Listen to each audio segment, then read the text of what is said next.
au min avia lai ki moto ke theza leven tu ni kalal dan dan chu kat thi num deu hi kalal dan dan chu upayum lo he ji chole na nga pan ki lading ong ki tu lo ho om iza ti ga la na le hi tu ni chu kalal dan dan chu upayum lo he je kaga po do gam kaga wa azo pha le mun chum chum kaga chutna zo ting le sa lang kaga kal to chas khong ki le su in ma kalunga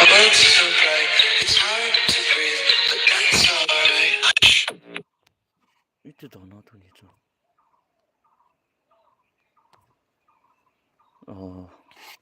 ka chon ma jeng a hi en thing ta sei dinga zanila dungin jong ka chol ma khana hin pite sei ding ham life for he kana bol khat le ni au min mi khat ni kam chenga ko na comment section a kam mu in kanung ka remove ki tan zu zu ama hi zu kham a hi khat na ti hi in khat chun zu kham to kilo ve ati in thing ta sei dinga zu don mi ka hi po in ka chol wal kalal wal je a chu I chol ilal wal ti nga hi le hin piti sei ding ngam ita sa hi ngui la jing ji a hi en hi je a chu koi ma chan gyal khial he oven dang don ho hi zu ki ti hi ka don lo hi en zu ka don po in ji chun koi ma chan gyal khial he oven lang apat pat na chu no mo ka sa tho hin hin la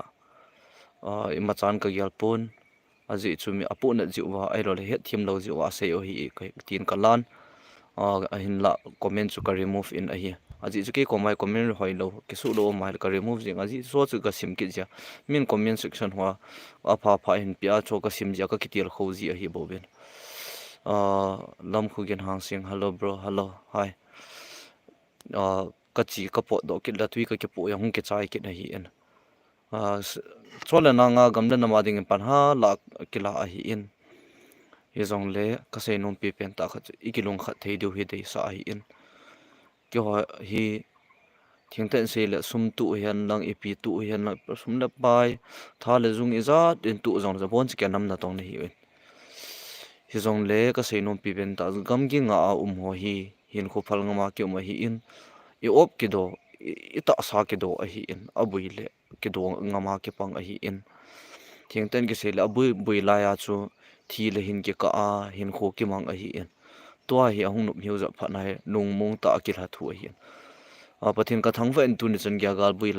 abui lai jing in jong kalung tu ni chan ge ti zat ne pathin en ei nei sa po in ki chat na jong hi pathin nung sit ka nei po in hi choi pathin ka thang va in chon si ki hi wangin ka vet na hi le kanung gel ji na hi le nu le pa taw na za da hi ni za ka hi nu le pa hin kanu ka pa hin kom khom tiang wa hi jong la dangin ka taw pu ka pa pu vin mi lung sit ngai lu it na chan thei na ding le mi na lung sit theya mi na ngai lu thei na ding hen tawin hi che cho hi jingin chuta jong le ka zan ra dungin jong ka sein ka pa ka pui lut nin ka pa ka pui lut nin in mun achun gal khusung ki da la zo wa chu in mun ka thun kanung pui lut na ama sapian a hi in chuta jong le ka thil ho na ho chu ka via vin a hi le abon chan na ki hal wa min ka thilu ya bon che kya ki hal hawam su hi ye jong ka lung ne po I choke na aji chu kain sumi ti hoi pathian zalin alu kalung wa lien thei jen cholam pang ai nei la lamo a hen ye ji acho koi ma chan ma cha ka ya povin ye sun ya hiel di jang om po in a ki hal cha ki hal hi sei tam di jang om po in ga la hi in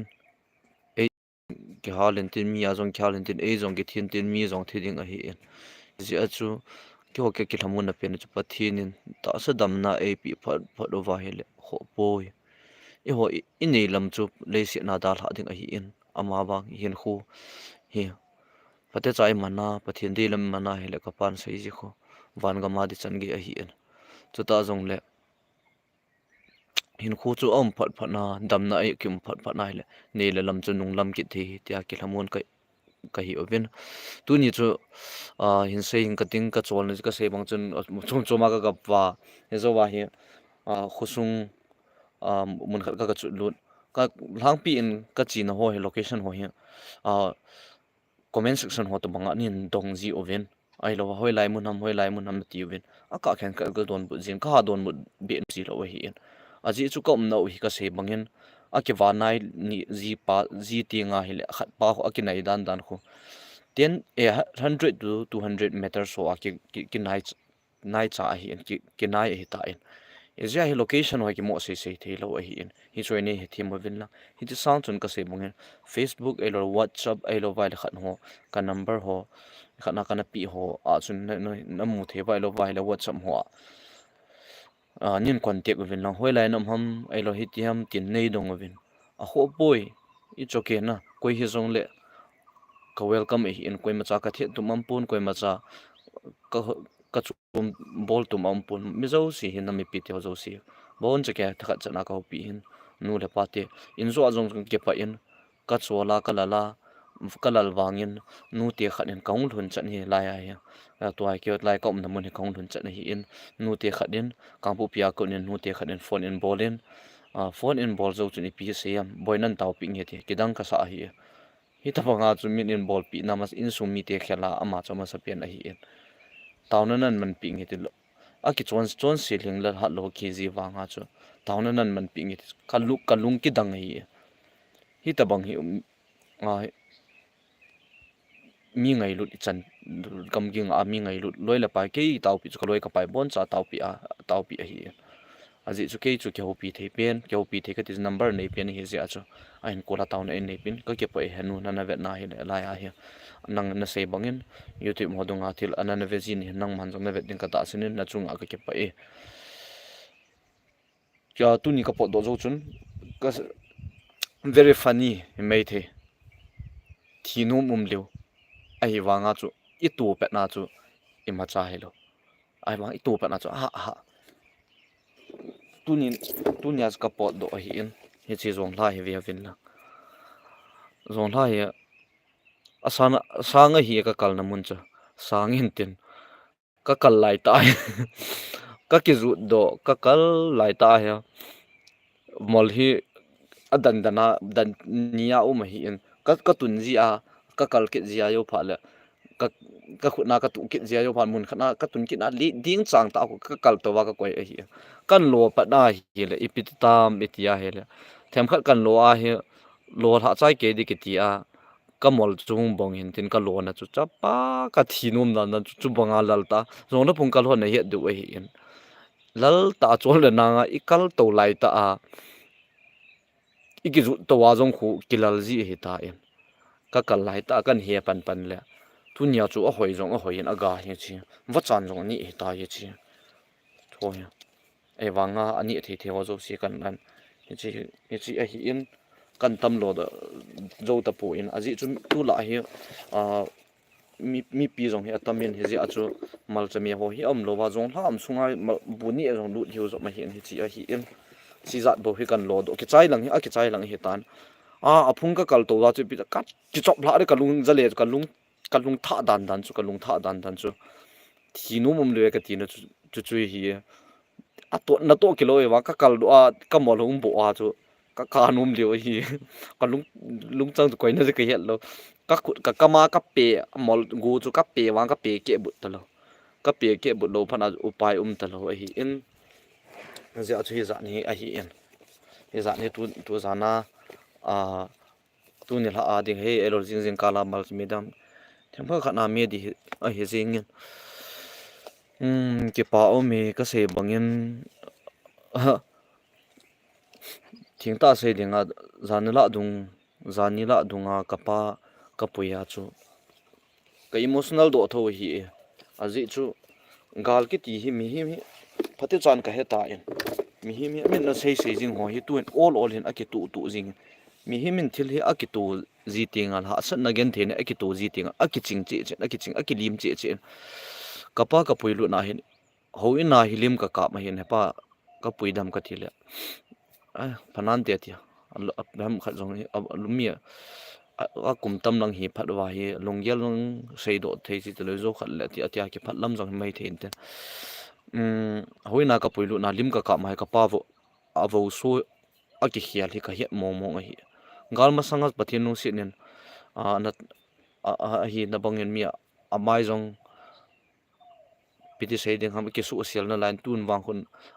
alungial ji jong hintin achol mama ji jong hintin aji chu in le lo kyal ko alung wa jong agial ni ko mo jong ji hintin ata asa avo so jong ki hial mama jing tan ka se bangin kyo in sum ka ki lamun na hi mi himin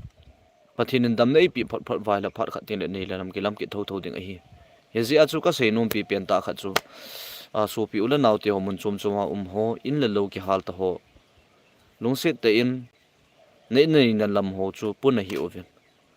na dam na hin pia dam le bi na hin pui do pa e hin pan pi tu pathin chu thangwa ding zo hi na nei na lam chu su cha ta hen lang nang chu thita la chun ipi te jam chi rong yel ngai a hi pathin in dam nei in pi zo tiang wa hi le dama in pui do ji tiang wa le abi ra ding i ki chu ji ven he chiwa ji ta hi igam sungu a ki chan so jong ki nung lo lu theilo a hi aka khen khanin phailanga thu ka za ji to bala phailanga chen nom na lai jong om ji ti ven hinge i choke na chen nom wa hi le phat khating la na nung lut wa ipmin ipi na lo wam kha he poi e cho chan chan wang chi kyon ka ven zo ta lo du hi in chu ta jong le ke ka lung put khat hen sein ka ti min gal zam i ki ti oven gal zam hi po ve angai ma tam pi na me ti ke ho jong ka in ka lo ki halin chu ta jong mon chomin tu hi din man relief in jong ka in sumi ti aumin chu ta jong le in dang jong mon jong mol chama ka lo ovin hi chi ka lo khui pham te ke odinga ki man cha na ni la cha ki hol na thil zu thei bol thei hoi taw ka bol le ova hi taw ka kho sa o hi in phai le ho jong ka lo san ka bol ova hi to bol thei thei ka bol relief a kho aka kum le ta ko ka ji wa ka nu kho ji hi in izi achu ka sei num pi pen ta a point hun ning ka ting gal zam i ki ti ben gal zam hi po ve igam sungu wa i hung zam du loi na lai i hin lai mi wang phai u ve gal zam i ki ti jiu hi di ka sa ji pon ka lunggel ka se hi aji chu igam sung ma wang ki zam du na lai hi in gal zam chu igam sung da la amun chum khana mi gam dham e ro mi kom long ha ga zam khwa gal zam in ka simen tu din mun hen gal zam in ka ki sim thei ta pon aji chu lung neu hi vin lang aji chu lung lit na ding hi thu hi ikipi to jinga ei hote hi ipiti shading ham mei bangin gang chalin mei ki hal bang khon ahong ko gang chalan a leng gang chal ji en ahong hat jin cham kho pa mit dil ji ki tan hi chi ta bang khun thu sat la sa gang chalte a thip te hi oven hi chu hoi ji a hi thing ta ga tu ni chu kala long kala ka pu na ne nam pi den mun tu ni chan ge ya tu ni chan ge ya gamna na ma dinga panha la jing so pi ula naw loi la pai front line am ho zo se zana pe ka pi en num lo hi le hi inam piu din mun hi ha hi ilam kai yo ichanam khari su mo tam pi su mo mi pin rong su mo ke i hon zo i su mo ke no ye ji a hi kisim phat ne ta in za kai ye ji a hi thile za kai hi ilungo lien poi ilungun lung pasal lung neu tam wal be si nam piu ham i ha mule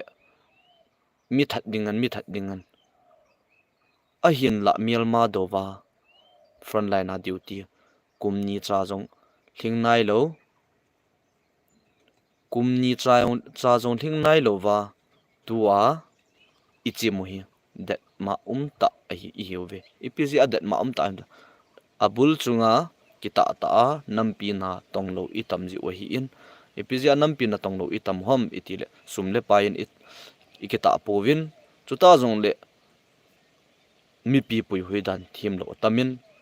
lam kai zo si ka te pon sumle pai anani gu ho ji sumle pa hen mi su si na hi in sumle pai nam pi jong asu si hi hi chuni ki ka in phungle chang hi ingai sang ki novin phungle chang chunga jong adan in kiloi khom ne sim ki novin nam pi hi anache si jing tan gam in nei ho jong hi kuki gam iti ovin munchoma munnu ma yum ji ting wa hele ta chapa kuki chapa tin asam zo atam tan front line muna asam ding hi mi alhom che jing tai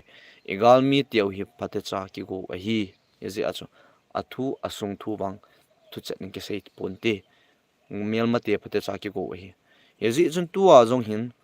front line a jong hin thing ta sei dingin ki thopi na pan pi nai ahung ki tapoi atam zo hi yezi a hi sumle pai din mun hi hung ha sa che chen mi pi ho kas ko ma ka tam sumle pai thale junga pang ho ka sei nom ji kha chu sumle pai nong hon na lo theuvin sang som thum lo pan sang nga tu na jong uminti bui poi nang na lo thein lai je ke ho hi sum lo jong ka hi po ve gamle nam hu a pan la ka hi win ka thi u jong le ka in sung mi kap ding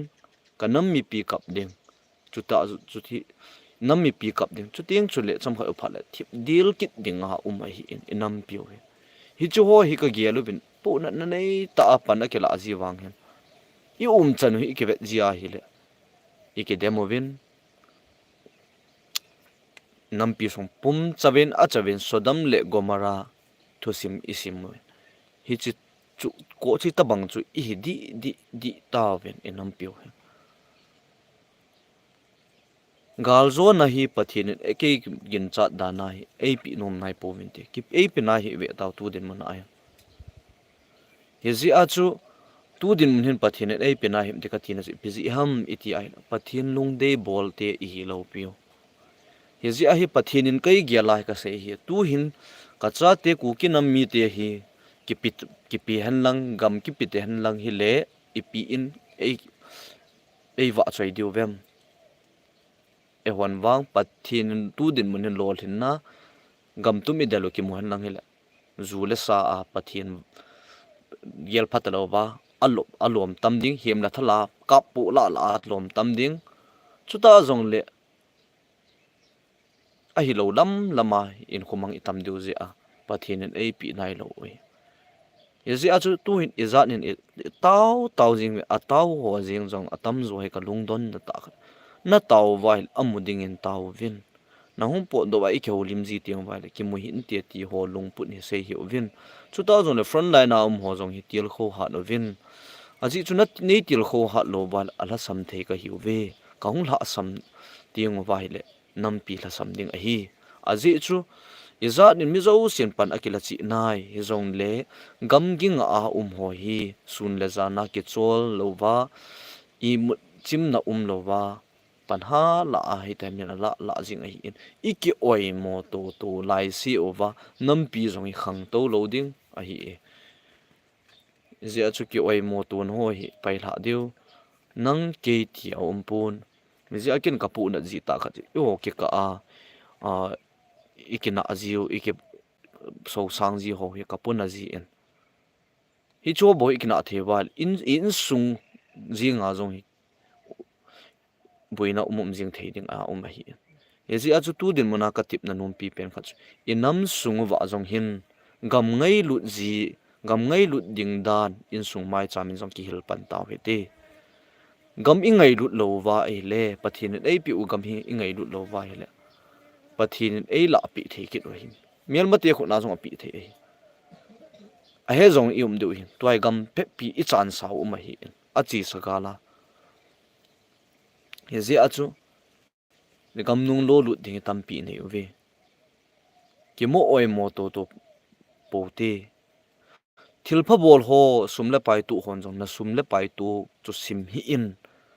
pathina ko na phat the na chan di zo chu simin na nam mi pi adinga sumna tu chu alhun na di dol alhun lo vai alhun na ding dol thun sa lo pa chu pathina achunga thu atan tho thing a hi hezi chun thilpha e bol jong le alhun na ding pa chu thung hi nam ti chu hingi na gyalu di e ka sei nom pi pen ta i thilpha bol da no hi azat chum bi a aumin thilpha bol ke ti hi tu din mun ka sei nom pi point pi pa hi za na ki panga hoila ya tam hoila ya hlung ham hi choi mo se hi choi sei ji lo ka ti bin aji chu kyo front line am ho hin kyo wa ding a zo anna ta kum nan sei do na tam pi ji a hi khát na gọt na wa ku nên kêu hồn nên gọt na khảo xong gì à hết thiêm lâu hỏi thì rồi na pu na dịu vắt kia thiêm à in à hi e phát trong khát nó không ai tin comment section hình sim ta dim nghe amin ki pa kan ki pa pi wal e brogo pathinin na ran pi jing hen amen ke pa e gogo ho kip ne le go sanga hin kho thu pi zo ai e zo adi e he chu lam khu kin hang sing tha do han tu chunga athel bol hi iti na gel embro ka ki pa nai sai poi tha do yan lang ko i bon je ke wa thakat hi win ki khen the hi di po win lam za thangin azat chom be policy agu na hi chu ko hi in ka ke lai ka pun na in pin dola i u te a hi in un u ka ti chu akum kum dung zu ya ki sa an ho wang ko nam pi na na hi in hi cho wang ko bol da theile ti a hi e bro le na bro na lung alien mom pathin na lampi ke pa me nong da pathin na lampi han kim khong sai ka du cha e zong la chu kan thot de ham a hoi wa du cha sa ke na ni nom deu ka ta sa ne a ji cho mi tampi hin tho soi mo ne lo hi in kame bro ni la pa thang boyfriend la nan to lam bro ka to jeng na lai we bro lagaw ko ki chapa ka ke pa e nang jong ko ki chapa ne kame kim khong sai jong la na du le hung ki po free ki fa na pe nge a kim na na chi the hi e na na ke ho tu hana joli ale go le lon hwai pe lang a thu hi ne pa lo kha nei a ka zan ka he in a hin la jo a hin a details wang hi phate chan ho sunga ke sei ding an akilom pon ken jong ka sei al ka sei to mo the ka he wang ka he lalboy bai te kame ei cho chu lalboy cho chu sei lo ding a hi i ho ke ka ai la zat dang honi ke na fek nga na ki chip kin ham kame e kinil hon boy nga nei sel na sei so se di so ke so pi don la ka hi front line la nga thung zo la ti ham dong da na umi eng trong nge a thado ku ki trong ani ya unaw mi zo bem tu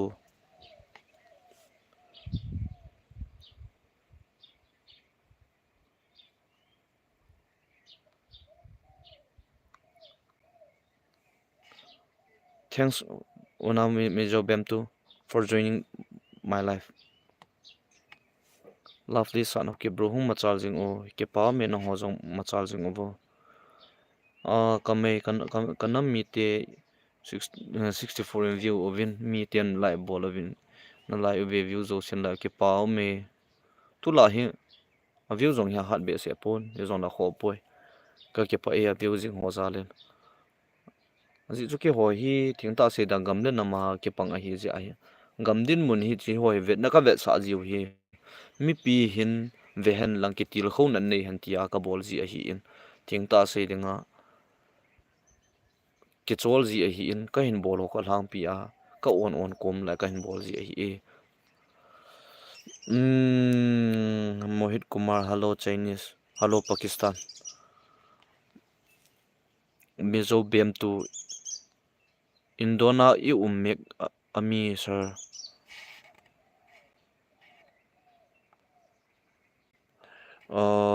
Indona I ummek ani ami sir okay po hian Jingdai area ka uma tun village ngakin ka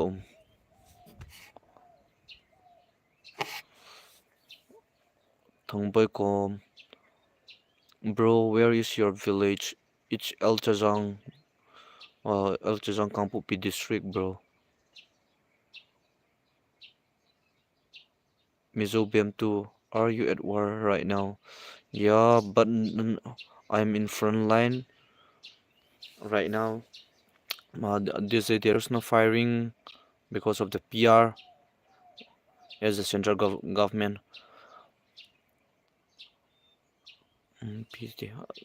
hello Chinese because of the PR these days there is no fighting brother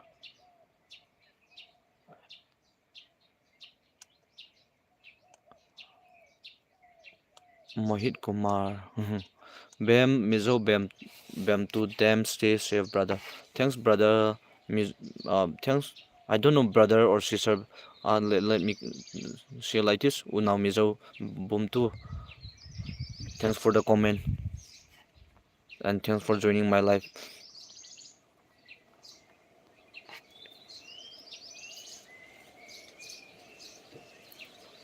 Mohit Kumar, are you Chinese? No, I'm not Chinese. I'm Indian.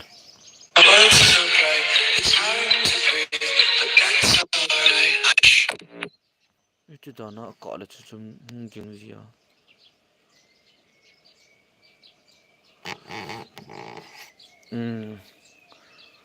Bro, nunga mandi kiba na mu. Kiba na mu tu kiba me nunga hol the. Ninge hinga.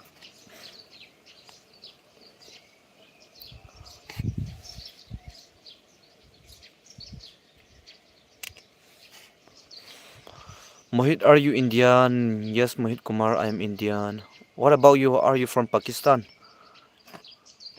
Kim boy hoki zong tha cho hai the wa le tu chat wale dam dam nam go hung dam sial win lang ha jingu pathin nom pi jong ke pa ame tunia zong tha ka lo ya hoi ta be en zong tha ka lo gap thet jing a hi in hoi ma jing in ange nang zong pathin nom pi jing Mohit Kumar which state? Kokilen brother, it's ex Manipur. I'm from ex Manipur. We doesn't want to separate from the Meitei, but Meitei want to separate from us, so that is why now we are totally separate with the Meitei. Right now, I'm in Kukiland. Where are you from?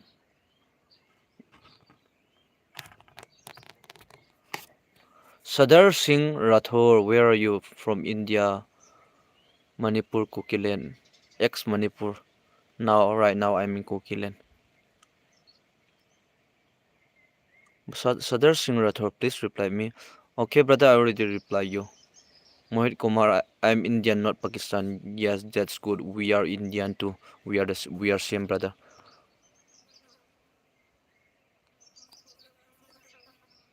Kepa to in mun naga vela bial ho na hin so chu ka vet zo lo hi pa. Kepa me kin zong ka vet zo ta be lo hi. Lung hello mam ji hi in bial nyau khat imu zong le. Lung hello mam ji hi in. Hi cho se thim ji ka het thim tho mai wa ta ha. Sadar Singh Rathore, are you a Indian soldier? I'm Kuki Army brother.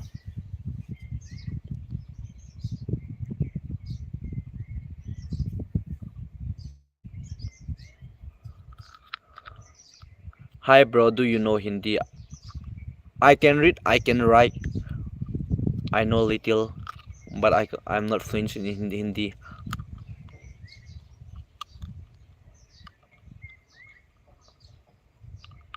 I'm proud of my Indian border soldier. Yes, brother.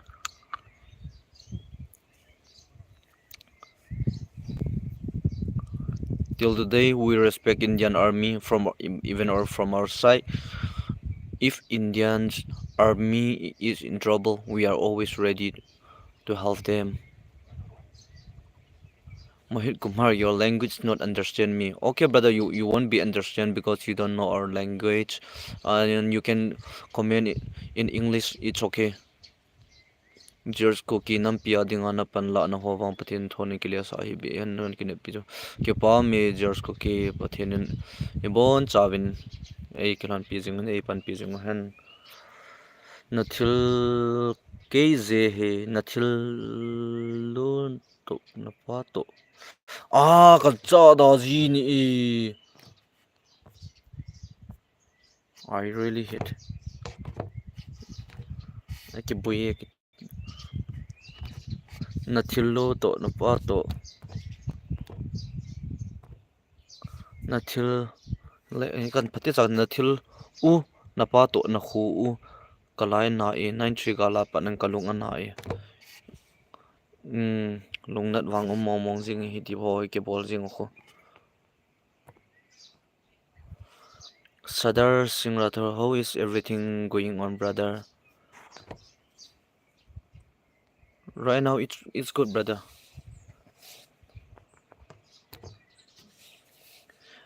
Mohit Kumar, my mother language Hindi. That's good, brother.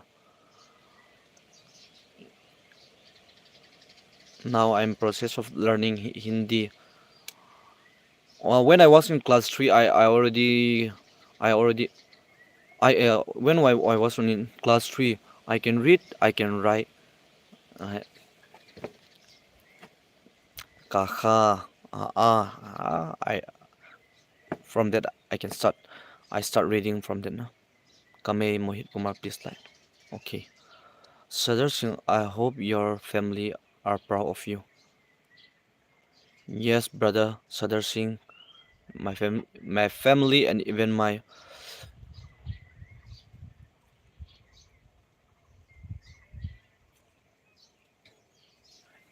peoples are proud of us who are singing in front line. Mohit Kumar, English my second language. That's good, brother. First language Hindi.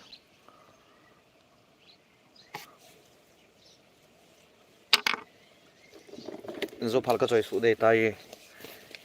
Pa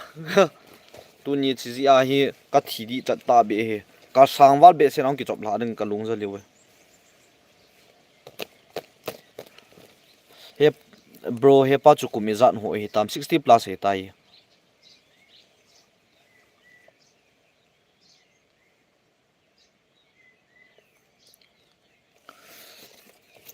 I can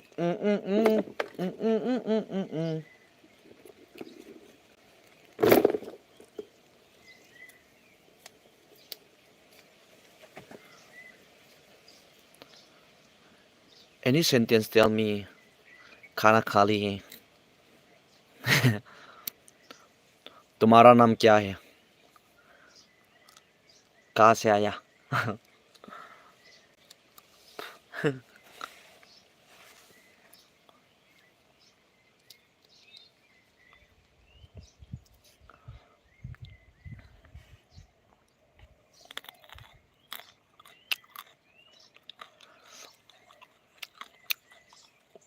It's stinky beans, brother. What is the seed of the stinky beans, brother?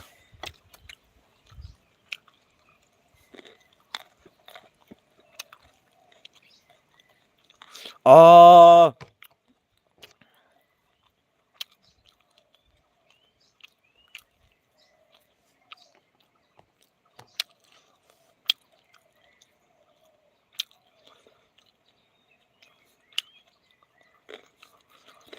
nó là muốn cần đồ này ngay là lại hiện cái lo à nhưng cũng 2023 apa apa kan ai so sorry bidding anin call ha zo lang phala kan call le de khat vein call la off ting ha la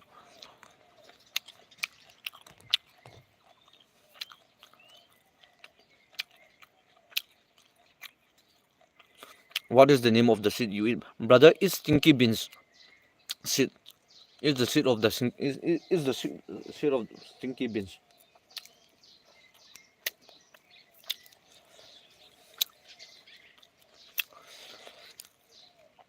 zania chu nang ho lang hui hat na bro a hat ne yan ha chu eh ya ni lo khat ve ni lo tam bam khat ne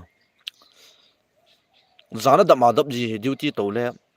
zana chapam lang ka yu vin ten adap dan chu jingkalanga kapun ho yong chu achung tho chu dai kot hen hun lai the kin tu langai satar ham kiti Saturday हम किया मैं हूँ cover your Hindi is very nice thank you brother alpha omega भाई हिंदी में बोलो दो यार I don't know Hindi much brother थोड़ा थोड़ा है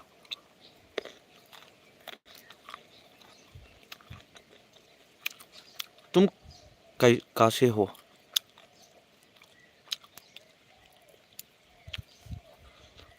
बहुत ब्लेस्ड बाय तुम कैसे हो तुम कैसे हो what is it brother tell me in English तुम कैसे हो how are you do you say how are you it doesn't तुम कैसे हो or I don't know Sadar Singh brother I salute you brother from the bottom of my heart I salute you too brother Sadar Singh Rathor Alpha Omega, how are you, bro? I'm good. I'm doing great. What about you? Kame ke ho na nga jong amu si di sa chula. Ka tu thaw. Iki magin lo wa hi le khunung li mi tho du hi we. To ai front line gam gi yo si phate cha dat chana sa pha ni ta ya. Iki magin lo wa le. Iki chai di du. Mohot, how are you? How? Yeah. That's good. Yeah, tum kaise ho? You wrote tum kaise ho. That's why I'm confused. Mohit tum kaise ho? I'm doing great. I'm doing good. What about you? Mohit Kumar. Ha, iso pyo tong kyo le ta nge. Mi sa ho la na thip mang ke.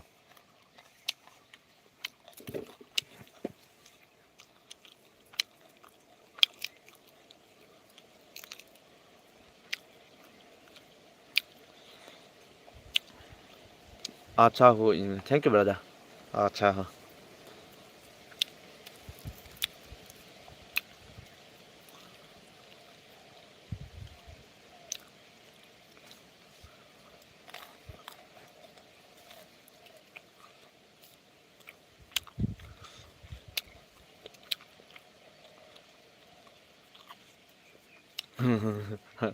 Khat pai ni khat nangoi sa I khat ngoi sa he ki se do. So there, your safety are borders. That is the reason we are here sleeping. We will with the peace as with peace and tranquility, sir. That's yeah. Thank you, brother. Here go. Zolna dam dam namo dam selong apa na. Ngi zol ka dam dam ya.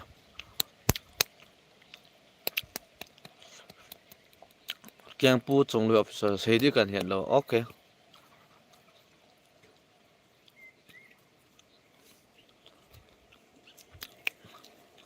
Mohit Kumar, I understand you Hindi. Okay.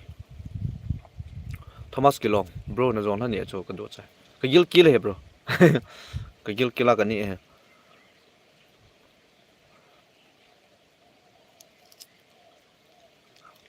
Mùi on ha nhẹ cho ai kêu vào cái dòng thật nó là khu kia là wa kim boy cái gì hệ đam xem là happen jing wo gal mo thip bon te patin pan hinge tamin thip bon te na asai di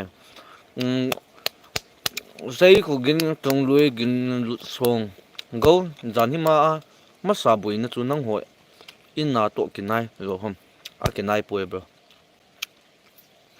kampo pi suk song lang che kame nu nau chapang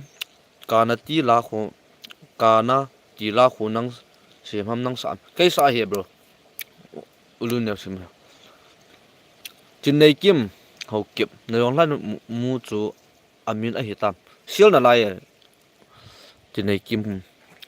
ki kim tu lai ki kim ho to ki kim hoi ka ha ngai no mi min oh Miriam Agarwal no ainan te naw no jong le ka gil kil he happy kom naw ki chan to kinai le kom nen ka so ro the ji la phadi ya koi tang chaina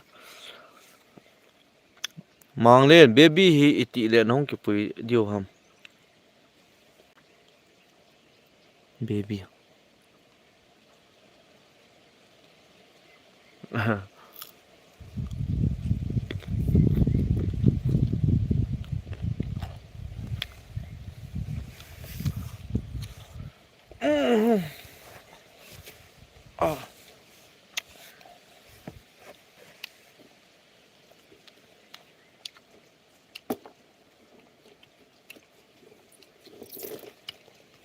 gap chat chat yo so jol hang jang yo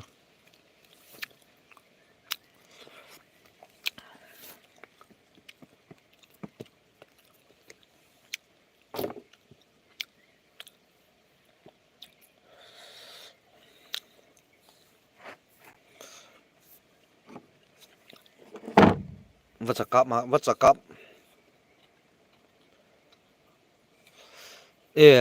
mang le nang ho koma chapang khat baby na sa pau chu ka ti hi khat baby phaileng mo langa chi ta thama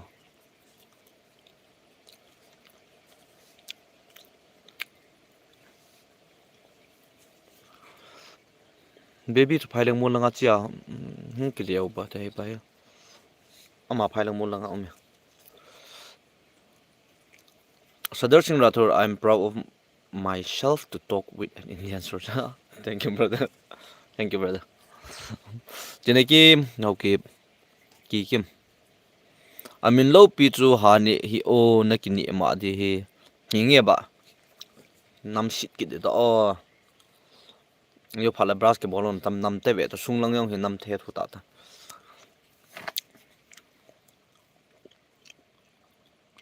Kame, bro la khan in sim ing kating nang akai na siam di asa jong na sa di. Sum alu zo si ken kapu do de.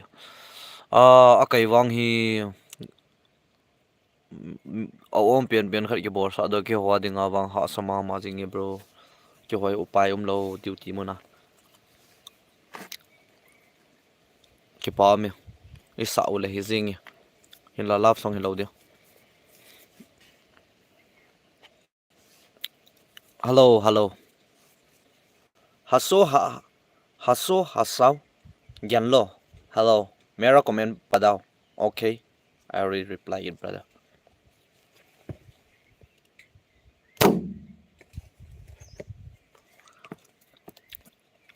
gopel ka siama hi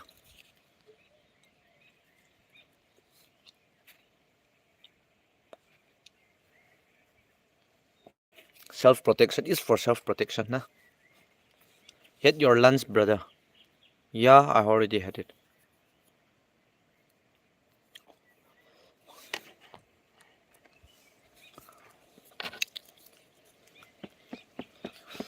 मुंह अब कहाँ से हो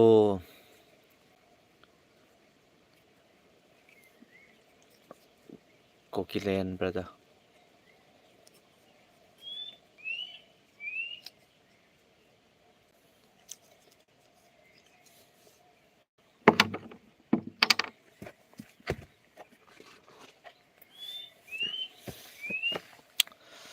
ta chapa kuki ta chapa nei het na lai a go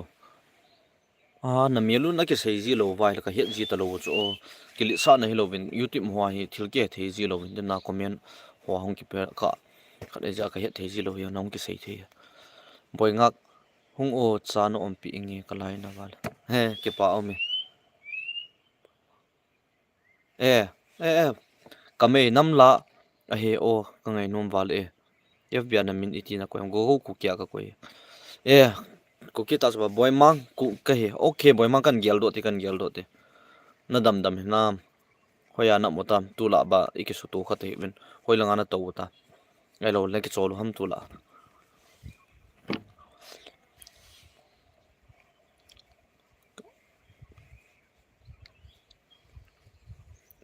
can you please tell me where you have been in Kukiland front line ek from Manipur to Kukiland front line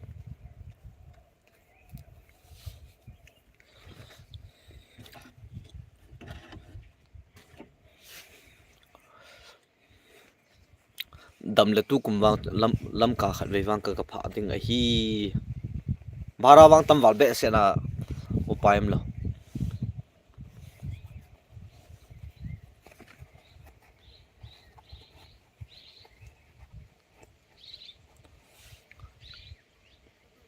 Manipur to Kukiland front line brother Kuki da hinge ka dam na ve nang hola na dam moi nam ke chol ti lo phai lang zo in ka to ta hi o a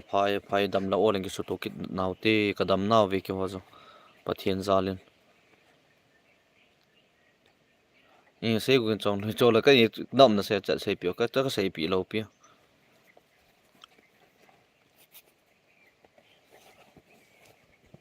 khat ve ya ngal ta khat azi chu ki wa boi chunga pa na ka le hen chilang kan long lut wang ya apol te to hin nong ka ki su to kha ji wa ya mi mial chi yong ji wa hi ji a he lo ki chim ta ki ji kame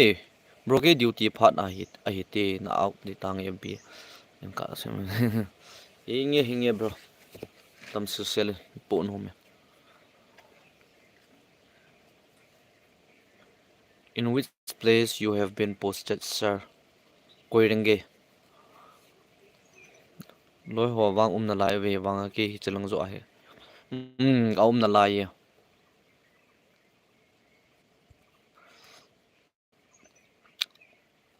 Chelang zo ahe ei sa. I na lai vin ka lawang kan ki so tu vin. Tam zo hi ki ho jong chung nang hi ka pha zo ta po vin. An malang he ki ha no lut kit phat yan. Hingi ki pa me khom so wala no min tu ni ki khan gam ki ta vin. Long hel zong ome tin nei kim ho kip lam ka na hung ting ka loi nu thi thiam te ko ma hung o ni the ki sim ote hoi lai koi thi thiam pen hi de bai thi thiam hona tam bal pa hinge ki sim do hi ba champra na koi ta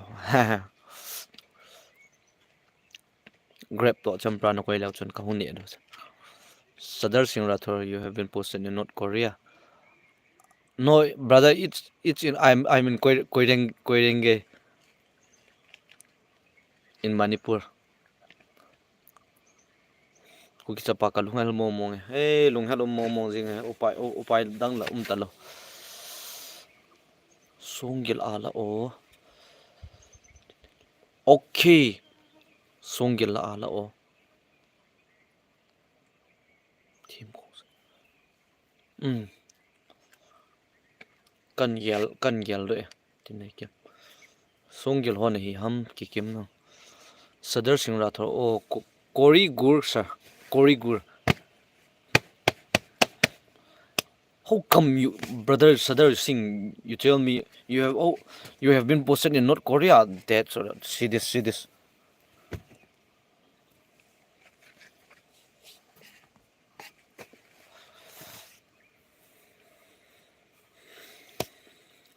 What's the time? Oh.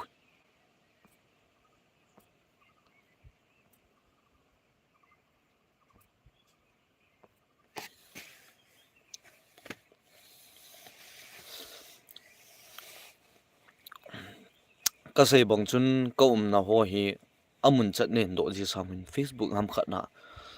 kamin ham khat akun nin dong vin lang hoi lai mun ham ei lo piam nin call num bang ka number ka pi du nan call thewe aboi poi ama wang direct nga comment wan in do ji ho ko kin lang ta ka sei num ji lo aji chu thili i bol tu mobile hi mo the jas ka sei hi tene kim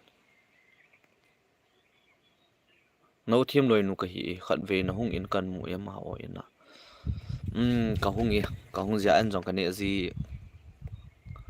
masa chunga ti tam khanam ka gi jong ka gi ki pau mi song gil honen hi chu lal boy ho ki ha pan me yo wo nang ho za la king ha ma hi ka khun ho ve bo wow o ya hoi chu ho ve chong ho ve vom pi tu toi thil na bol la ya ben sat na nung ho chi yo lang phal ka tin hong ka ki su thing na lai ding ka khut ong ka ki sil na lai di hung ha pan me bo nang ho king ha ma me ki pa me lal boy ki sir I salute you sir this is an extraordinary man thank you brother go thang tom ho thang tom chi agal kap chi akitam ilam kai ho ta lo hel lai na no me adi kai je hawe kol pa he lung thim nei ta ho pi in ki ka yele to ti age yong ka yele hi how is the place there in her any difficulty for yours there's no difficulty for me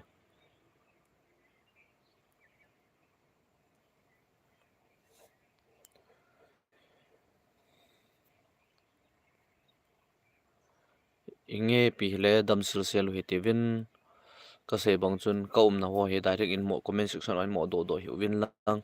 nin do sang win direct in Facebook ham khanam cha chin nin dong win lang direct chi han lang hele phate cha a ka se pi deu ka ho pi do ni bia boi poi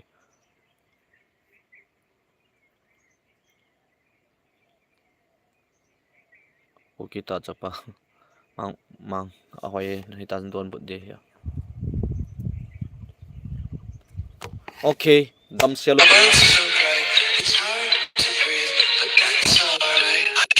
ipitizia hinge ke pa me pi le dam sel selovitin yom nam cha ban kit video holang nan ki mu ke taute dam selovin mang pha